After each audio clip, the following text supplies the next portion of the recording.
Kaya nyo ba ho mangharang o kaya ay mag-serve ng bola ng nakapiringan inyong mga mata? Yan po ang sports na kung tawagin ay goal ball. Isang laro po yan na dinisenyo para sa mga kapuso natin na mga bulag. Makitama po muna tayo kay Chino Gastong.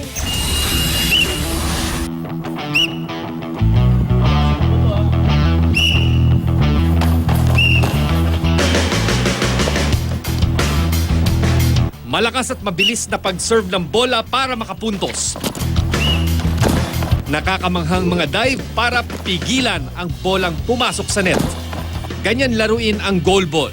Sa liksi ng mga manlalaro ng malasoccer na sports na ito, aakalain nyo bang mga bulag o di kaya'y halos wala nang makita? I don't treat them as with a disability. I treat them as normal kids. So, kung ano yung binibigay na scientific training for regular athletes, ganun din yung binibigay kong regular training for these visually impaired kids.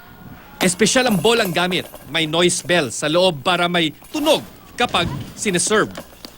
Ang court may nakaumbok na lubid para makapa ng mga manlalaro.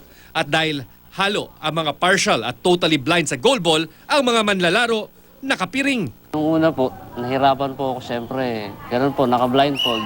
Nung nagtagal na po, na-visualize ko na po yung court sa isipan ko. Madali na lang pong gumalaw kahit saan. Doon kami matcha-challenge kung malakas yung pandinig mo, yung pakiramdam mo, tsaka cooperation ng ka-teammate mo.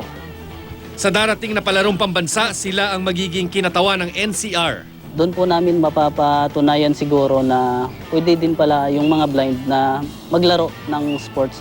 Si Coach Francis may hamon sa mga sighted o yung nakakakita. Bakit di daw subukin ang sports na ito? Try to put yourselves dun sa mga shoes ng mga visually impaired.